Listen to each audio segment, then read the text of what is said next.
Hello, my fellow Ghoul Renegade, and welcome back to a brand new video of Ghoulish Reacts.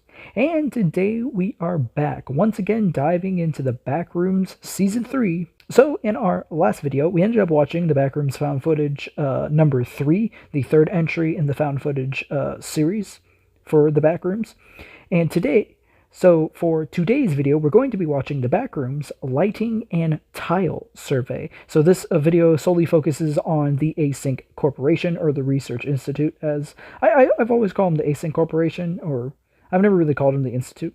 Okay, so what it says here, preliminary notes on lighting and tile survey, 11/15/89. Okay, so we're going back to 1989. Dr. Julia Mesner, Async Research Institute, internal use only. Okay. And we got subtitles for this video, so let's get into it. Alright. Today is November 14th. It is a Tuesday. Okay. So we're at the doorway of the threshold here in the Async facility. Yeah. Or one of the doorways, that is. It is incredibly cold. They got a little decontamination chamber. Hopefully by the time you're watching this, I actually have a decent heating system down here. That'd be nice. Die of hypothermia. Sure enough. Oh, hello, camera. Please just drop through in the bin right there. Make sure to get the red one, alright? Because the green one reads. 10-4. Okay. Now, one thing I would like to remind everyone of, granted, while earlier in the series, the Async Corporation has done some really weird things. You could say teetering on the aspect of morally gray in terms of like their morals and goals. But one thing I can say is that Async is not 100% totally evil. And I think Kane shows us some moments like this where it shows that their research can be good and bad all at the same time. And like I said, as a corporation as a whole, they're mostly morally gray. I would say that's the best way to describe Async. But I like how he treats them as just like actual researchers and humans, and not just, vicious scientists and monsters. Like their research benefits in certain areas and aspects.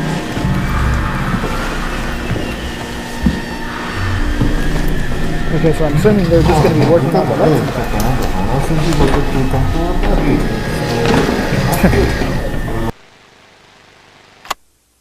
Okay, so they're removing the tiles.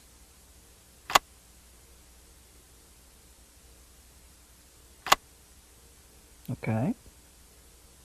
I wonder how much detail Kane's going to put into... Oh, okay, well, it looks like he's putting some detail into it. Whoa! Oh wow, Kane is really leaning into the realism here. Like that actually looks like an actual... There's no insulation on top, and I'm seeing a bunch on the floor above. Yeah, that actually looks like a real, like... There's ventilation as well. You see that? You see the vents? Yeah, go around the back to the right. Some of it's insulated, I think. I don't know. I'm not a vent guy. I don't know. Yeah, that actually, yeah, the realism on this episode is actually really, really good. That actually looks like an actual, duct lighting system that you would actually see in real life in an actual office building or school even. And the tiles look extremely realistic too. And even all the vents and the insulation and those metal coils. I think that's part of the vent, I believe. It looks, no rust, I think. That's good. Yeah, that actually looks really real. More than one floor, and I use that term loosely. We then attempted to cut power to the nearest fluorescent light fixture, a standard troffer. Okay. However, we were unable to isolate the power source, and the conduit remained live, despite the absence of any visible external power supply. Interesting. The source of electrical current remains unknown at this time. Huh. Using an insulated toolkit, we carefully isolated the light fixture from its electrical conduit, extracted the troffer from the ceiling, and transported it back inside, back to standard for analysis. Huh. Okay, so it seems like Async is studying where the Backrooms gets its power from by analyzing the light fixtures that are everywhere. Yeah, that's one thing that's never been explained like where's all this power coming from? Where is this electricity coming from? And ironically enough, we're actually learning about a lot right now. Like Kane really did his research on this. Like we're actually learning a lot about fluorescent lighting and stuff from real life that actual mechanics use and people who fix lights and ceiling tiles and all that stuff in real life. And they a 0.5 meter sample of conduit was also taken with all exposed wiring safely secured afterwards in the ceiling. Okay. So the ceiling tile extracted measures 1.27 meters by 1.14 Oh my meters, goodness. which is certainly not standard. Oh, okay. But it's composed primarily of mineral fiber. It seems normal in composition, has a fissured texture with mild tegular edges. Okay. So just after initial analysis, the composition of the tile estimated is around 60% mineral wool, which is fibers of amorphous silicate, usually derived from, I think it's basalt or slag. Huh, interesting. Around 20% expanded perlite, which is primarily of silicon dioxide and aluminium oxide, and the rest is a undefined mixture of silicate material, some starch, latex polymers. Wow, we are actually getting some like legit 100% like real science on like freaking ceiling tiles. That's awesome. Like we're actually learning something. Like this is an actual like an educational episode now. This Kane should make that the Backrooms Educational Edition, featured by Async.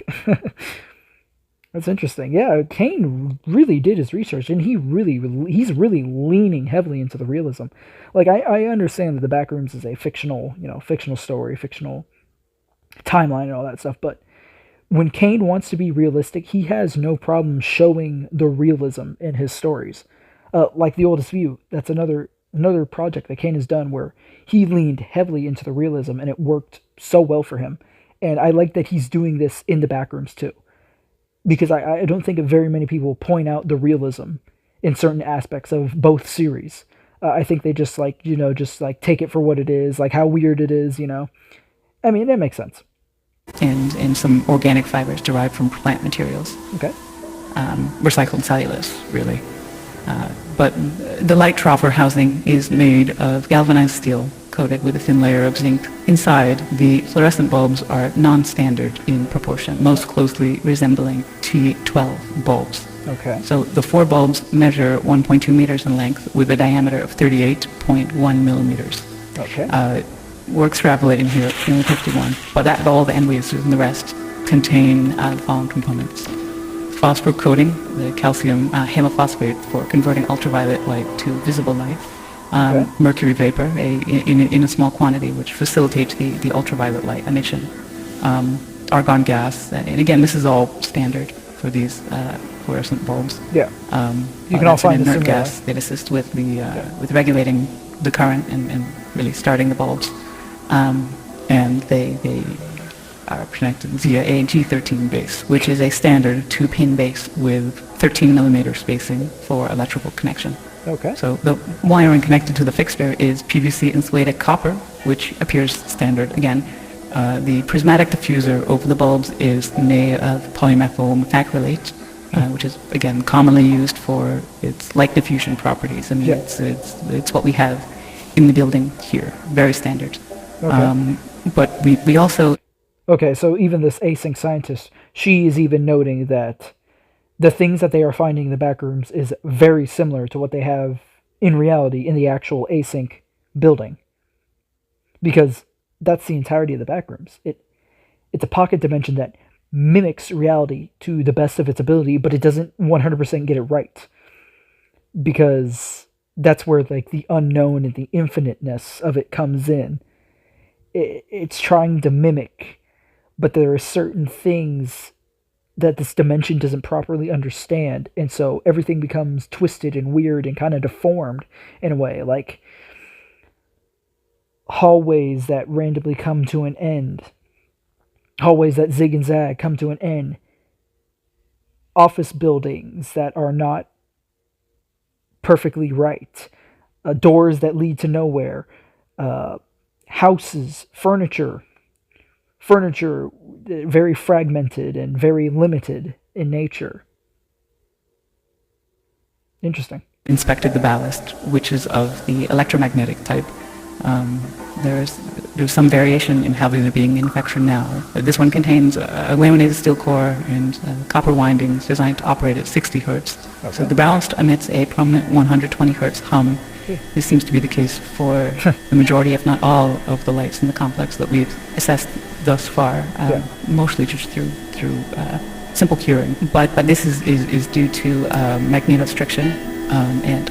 I like how Kane capitalized complex, because that's actually what Asyncs calls the Backrooms. In this series, it's actually not called the Backrooms, it's called the Complex. I don't mention that much in these videos that I've watched, but it's just a small little fun fact. And I like how he confirms that they call it the Complex, and it is called the Complex. Vibration. But the noise may be exacerbated by loose lamination plates or degradation of the insulating potting material over time. Okay. So it's definitely an indication that this has been running for a little bit. I mean, despite its age, the ballast is functional.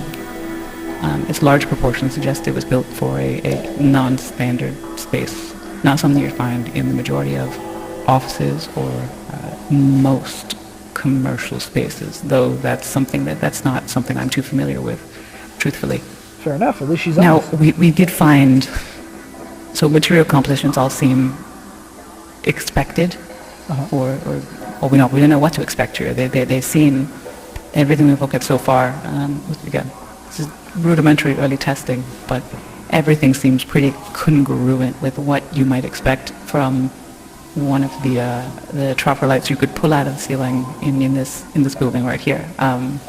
So nothing too strange, but that maybe makes things even stranger, because we look at these lights and let me see. I'm taking it. So several labels were marked on various components of the troffer. So on the ballast, we found markings for mark it as a universal ballast, Type A, manufactured in 1975 with serial number A75234X. The troffer itself is stamped 3X432, and that was manufactured in 1973 in Reading, Pennsylvania, and it is UL listed. Interesting. And the bulbs were manufactured by Sylvania, and they're marked F40SW, that's soft white, with no visible date information. It's left blank. But it is noted as made in the USA.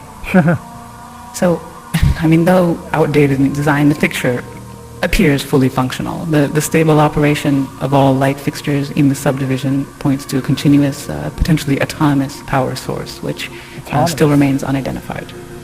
We're doing what we can. The materials used are durable with minimal visible wear, suggesting they were built for long-term, possibly indefinite use. Long-term indefinite use. Ooh. Autonomous power. Is she implying, like, in a way, like the Backrooms is a somewhat living being? Like, it's its own lifeblood, like it powers itself, and this energy is just infinite because this place is so weird. So this concludes the initial findings. Further investigation. Okay, well that video was certainly very interesting. So everything in the Backrooms is, or at least the lights are outdated, not up to current time, but for some weird reason it all works being outdated. Interesting concept. I like how, this is just a normal video, no scares, no nothing. We actually learned something too. We learned a lot about fluorescent lights. I never knew there was so much, that went on inside fluorescent lights, or even ceiling tiles or vents or none of that junk. That was also a really good information video. Well, guys, unfortunately, that is all the time that I have today for this video. So please make sure to like, comment, and subscribe, and hit the bell for notifications for when I upload new videos. Make sure to follow my social media links down in the description below to join the Ghoul Renegade. I'll see you guys next time. Bye-bye.